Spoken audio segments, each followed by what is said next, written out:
Hello students.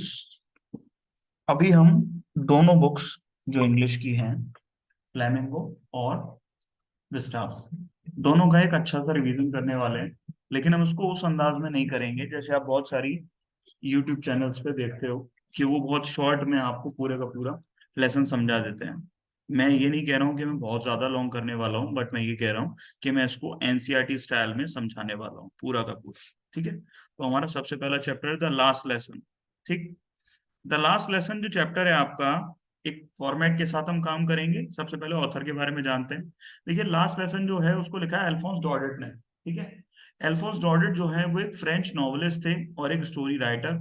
Last lesson उन दिनों का एक चैप्टर है जब फ्रेंको चाइनीज वॉर चल रही थी, यानी फ्रांस के साथ Prussian war, Franco Prussian war जो है वो चल रही थी वहां पे।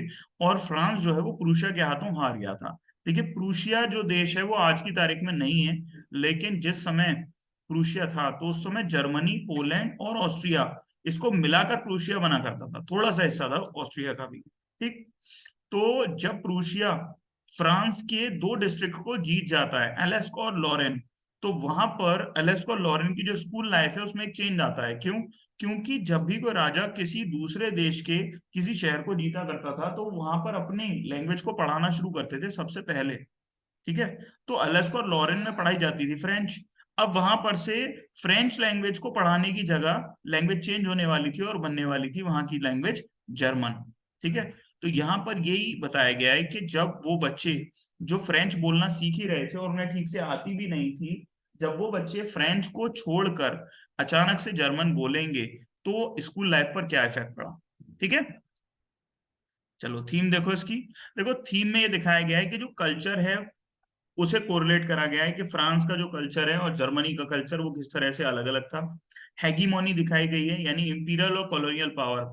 यानी ये दिखाया गया है कि किस तरह से इंपीरियल पावर, राजशाही, और कॉलोनियल पावर के जो बड़े बड़े देश हैं वो छोटे छोटे देशों को अपना गुलाम बना लेते थे या कमजोर देशों को गुलाम बना लेते थे। उन के बीच में जो आम जनता है उसका दुर्भाग्य क्या होता है। फिर lust for ruling the world, यानी कैसे लोगों को कुछ हवस होती है कि हम पूरी की पूरी दुनिया के ऊपर राज करें, अपने कल्चर को उनके कल्चर के साथ घोल दें और उनका कल्चर धीरे धीरे करके खत्म कर दें। ये सब चीजें हैं। देखिए, एक मेन जो चीज है इसमें कि अपने कल्चर से दूसरे का कल्चर खत्म कर दो, ये बड़ी बात इसमें दिखाई गई है। प्रूशिया का भी यही था। जर्मन लैंग्वेज को फ्रेंच लोगों के ऊपर थोपने का मतलब क्या था? यही था कि वो धीरे धीरे करके फ्रेंच लैंग्वेज को भूल जाएंगे। और अगर कोई इंसान अपनी लैंग्वेज को भूल जाए तो धीरे धीरे करके अपना कल्चर भी भूल जाता है। ठीक है, तो यहाँ पर लैंग्वेज क्राइसिस में एक पैथेटिक सिचुएशन दिखाई, पैथो से नहीं, पैथेटिक सिचुएशन।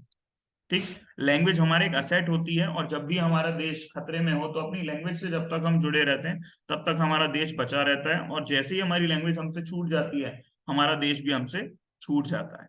ठीक है, यहाँ पर एक फियर, एक शेम दिखाई है, मतलब एक डर दिखाया गया है लोगों का कि धीरे धीरे करके पूरा का पूरा फ्रांस प्रूशिया के अंडर आ जाएगा। एक शेम दिखाई है कुछ लोगों की, जिन लोगों ने आज तक फ्रेंच लैंग्वेज को सीखने की जहमत नहीं उठाई, ये सोचा कि भाई पूरी जिंदगी पढ़ी है, फ्रेंच लैंग्वेज कभी सीख ही लेंगे हम, और अब उन्हें इस चीज की शर्म आ रही है कि वो अपने आप को किस हक से फ्रेंच कहते हैं जबकि उन्हें लैंग्वेज ही नहीं आती।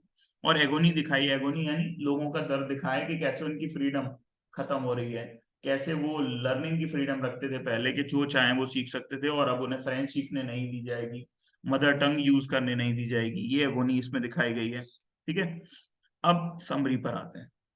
ठीक है, तो जो प्रोज है आपका, द लास्ट लेसन, देखिए दो तरह की चीजें होती है, एक होता है प्रोज, एक पोएट्री, एक ड्रामा। तो ड्रामा जो है वो आपके दोनों ही बुक्स के अंदर नहीं है, हमारे पास प्रोज और पोएट्री है केवल। तो जो प्रोज है, द लास्ट लेसन, अल्फोंस डॉर्डेट ने इसको लिखा 1870 में, जब प्रूशियन वॉर चल रही थी। ठीक है, और Otto von Bismarck, Otto von Bismarck Prussia के चीफ मिनिस्टर, उन्होंने जो है फ्रांस पे अटैक करके उसे कैप्चर कर लिया था। फ्रेंच डिस्ट्रिक्ट जो थी अलास्का और लॉरेन, ये प्रूशिया के हाथों में चली गई थी। और जो नया प्रूशियन रूलर्स थे वो ये चाहते थे कि फ्रेंच को अब पढ़ाना बंद कर दिया जाए स्कूल्स में इन दो डिस्ट्रिक्ट्स की। तो फ्रेंच टीचर से ये कहा गया कि भाई यहाँ से जाइए और जहां पर फ्रेंच बोली जाती है अब आप वहां जाकर पढ़ाइएगा, यहाँ हमारे नए जर्मन टीचर आएंगे। ठीक है, तो इस स्टोरी में दिखाया गया है कि जो लास्ट डे था फ्रेंच टीचर का एमएमएल के, वो कैसा था। एमएमएल वही टीचर है जो इस स्कूल में पढ़ाते हैं, एलेस्को लॉरेन। दो जो डिस्ट्रिक्ट है उनमें से एक के स्कूल में ही पढ़ाते हैं। ठीक है, मिस्टर एम एम एल का ट्रांसफर हो गया और अब वो अपने पुराने स्कूल में नहीं रह सकते। ठीक है, लेकिन फिर भी वो अपना लास्ट लेसन अपने स्टूडेंट को दे रहे हैं सारे के सारे, और जैसी सिंसियरिटी पहले होती थी बिल्कुल वैसे ही। जो स्टोरी है वो ये डिपिक्ट करती है कि जो पैथोलॉजी है, मतलब इस पूरे के पूरे पैथेटिक सिचुएशन है, वो कैसे दिखाई गई है कि कैसे लोग फील कर रहे हैं, कैसे अपनी लैंग्वेज को लोग मिस करेंगे आगे जाकर, और कैसे जो एम एम एल है अपनी लाइफ का एक असेट लूज कर रहे हैं कि एम एम एल ने पूरी जिंदगी यहाँ पर बिताई और अब उन्हें यहाँ से जाना पड़ रहा है, अपनी जिंदगी के अहम 40 साल उन्होंने यहाँ बिता दिए। उनका एक स्टूडेंट है फ्रेंच। फ्रेंच जो है वो पढ़ाई में बहुत ज्यादा अच्छा नहीं है, और फ्रेंच उसे बिल्कुल भी अच्छी नहीं लगती थी लैंग्वेज।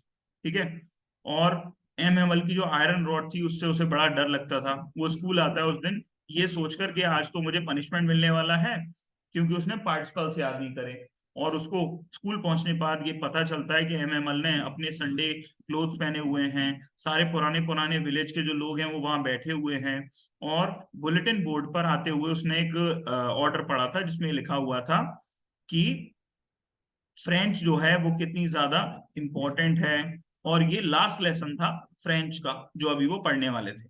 ठीक है, अच्छा, जो बुलेटिन बोर्ड पर वो पढ़कर आ रहा था वो एक ऑर्डर था नई प्रूशियन गवर्नमेंट की तरफ से कि एलेस्को और लॉरेन दोनों के स्कूल्स में अब फ्रेंच नहीं पढ़ाई जाएगी, अब वहां प्रूशियन पढ़ाई जाएगी, यानी जर्मन लैंग्वेज पढ़ाई जाएगी। ठीक है, इस तरह का सिस्टम था। ठीक, यहाँ पर आप एक लाइन देख सकते हो, दिखाई दे रही है लाइन, ये जो रेड कलर की लाइन आपको दिखाई दे रही है, इस रेड लाइन से ही आप समझ सकते हैं कि ये जो इधर वाला एरिया है पूरा रेड लाइन के राइट साइड वाला एरिया, उसको प्रूशिया ने जीत लिया था। और अब इस एरिया के अंदर जहां पर मैं दिखा रहा हूं आपको, इस एरिया के अंदर जो है जर्मन पढ़ाई जानी थी। क्लियर? ये कुछ इमेजेस हैं, जैसे कि आप देख सकते हो फ्रैंको प्रूशियन वॉर जब हो रही थी तो किस तरह बहुत सारे लोग मारे गए थे। ये वॉर मेमोरियल जो फ्रांस में आज भी है, ठीक है, अलेस्क नाम की जो जगह है वहां पर। ठीक, यहाँ पर इंटरप्रिटेशन में क्या दिखाया गया है मेनली, सबसे पहले ये स्टोरी जो है वो क्या सजेस्ट करती है कि कैसे स्टूडेंट को मोटिवेट किया जा सकता है अपनी भाषा लर्न करने के लिए। यानी अगर आप अभी हिंदी को बहुत ज्यादा कंसीडर नहीं करते हैं तो इस स्टोरी को पढ़ने के बाद आप ये सोचेंगे कि भाई कल को अगर हमारा देश किसी का गुलाम बन जाता है और हमें अपनी हिंदी भी अच्छे से बोलनी नहीं आती है, ठीक है, तो हमारे लिए कितनी शर्म की बात होगी कि हम अपने आप को इंडियन नहीं कह सकते। ठीक है, next, do you find friends change of attitude realistic? Friends के अंदर एक चेंज ऑफ एटीट्यूड आया था, वो क्या था कि जब फ्रेंड्स लास्ट लेसन है ये इस चीज को जान जाता है और आज उसकी पिटाई नहीं लगने वाली है ये चीज समझ जाता है, तो उस दिन वो बड़े आराम से पढ़ता है, सारे के सारे लेसन उसको समझ में आते हैं। पीछे गांव वालों को वो देख रहा था, ठीक है, जितने भी लोग पीछे बैठे हुए थे उन सबको देख रहा था, तो उसके अंदर एक शर्म भी आती है कि मुझसे मेरे टीचर एम एम एल जाने कब से बोलते रहे कि भाई तुम अच्छे से पढ़ो, लेकिन मैं नहीं पढ़ता था, और अब मुझे फ्रेंच लैंग्वेज सीखने का मौका भी नहीं मिलेगा। तो फ्रेंच के अंदर एक चेंज आता है एटीट्यूड का कि उसे उस दिन फ्रेंच लैंग्वेज का जो लेसन होता है वो बहुत अच्छे से समझ में आता है, लेकिन उसके अंदर से उसे शर्म भी आ रही होती है कि मैं क्यों अच्छे से नहीं पढ़ता। ठीक है, तो जो हमारी हिस्ट्री है वो ऐसे कई सारे इंस्टेंसेस से भरी हुई है जिसमें बड़े बड़े जो नेशंस हैं उन्होंने दूसरे देशों पर राज करके उनकी लैंग्वेज को उनसे छीन लिया है। ठीक है, और कैसे हमें ये भी पता चलता है इस चैप्टर से कि कैसे जो लैंग्वेज होती है वो एक देश के लिए बहुत ज्यादा इंपॉर्टेंट हो सकती है। ठीक है, देखिए एक चीज का ध्यान हमें बहुत अच्छे से रखना है इसमें कि जब भी किसी हम चैप्टर को पढ़ते हैं इंग्लिश में, तो उसको ये सोचकर मत पढ़ो कि भाई चैप्टर की जो समरी है वो अगर तुम्हें अच्छे से आती है तो तुम्हें चैप्टर के सारे क्वेश्चंस आ जाएंगे। आपको ये पढ़ना चाहिए कि चैप्टर में क्वेश्चन किस तरह के बन सकते हैं। तो जो अभी आप देख रहे हैं जैसे क्लूज हैं कुछ क्रिटिकल लाइंस के, इन लाइंस के ऊपर क्वेश्चंस बनते हैं, जैसे will they make them sing in German too. ये जो लाइन है इसका मतलब क्या है? इस लाइन का मतलब ये है कि जो एम हेमल है वो ये कहना चाह रहे हैं, या आप कहें कि ऑथर जो है वो ये कहना चाह रहे हैं कि क्या जो प्रूशियंस हैं वो पिजन्स को भी जर्मन में गवा सकते हैं, यानी पिजन की जो भाषा होती है वो तो वही बोलेगा। यहाँ के लोगों की भाषा को ये जर्मन बेशक बना दें, लेकिन पिजन की भाषा यानी जो देश है वो अंदर से वैसा ही रहने वाला है। वो लोग हमारे देश की भाषा को छीनकर हमारे देश के अंदर के हिस्से को पूरी तरह चेंज नहीं कर सकते, हमारे कल्चर को पूरी तरह चेंज नहीं कर सकते। इस लाइन से ये कहा जा रहा है। क्लियर? नेक्स्ट आता है points to the limit ambitions of the rulers can reach, यानी जो एम्बिशंस होते हैं रूलर्स के वो कहीं तक भी पहुंच सकते हैं। यानी अगर एक रूलर खुदगर्ज हो जाए और अगर एक रूलर ये माने कि मैं किसी भी देश पर राज कर सकता हूं, तो उसके राज करने का पॉइंट तो दिखता है, लेकिन उसके राज से दुखी होने वाले लोगों को कोई भी फिक्र नहीं करता है। वो ये नहीं सोचता है कि अगर मैं अपने देश को बढ़ाने के लिए दूसरे देशों पर रूल करूंगा तो उन देशों का कल्चर मुझसे छिन जाएगा, उन लोगों से छिन जाएगा। ठीक है। Then fears and apprehensions of the ruled, यानी जो क्रिटिकल लाइन है वो ये भी आती है कि कई सारे जो रूल्ड यानी जो देश हार जाते हैं, जब कोई देश हार जाता है तो उसके अंदर एक डर आ जाता है उसके लोगों के अंदर, और एक एप्रीहेंशन कि हम अपनी भाषा को छोड़ेंगे नहीं, हम अपनी भाषा को ध्यान से रखेंगे। ठीक है। और उन लोगों के अंदर एक डर बना रहता है कि क्या हमारी भाषा हमसे जुड़ी हुई रह पाएगी या नहीं। ठीक है। ये इसका मेन हिस्सा है। देन आता है agony and helplessness of subjugation.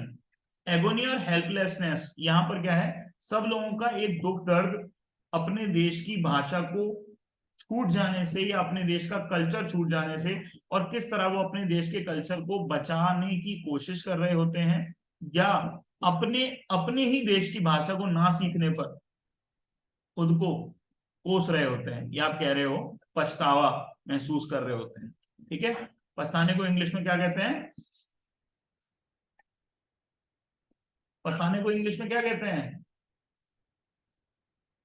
वो अपने अंदर एक ऐसी हेल्पलेसनेस फील कर रहे होते हैं, असहाय होना फील कर रहे होते हैं कि खुद को अपने अंदर से पछता रहे होते हैं। सही है। पछताने का यहां पर मतलब है,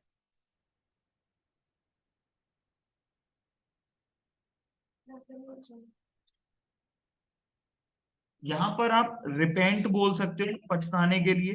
ठीक है। या व्यू बोल सकते हो पछताने के लिए। ठीक है। तो यहां पर ये मेन हिस्सा आता है इसमें। ठीक है।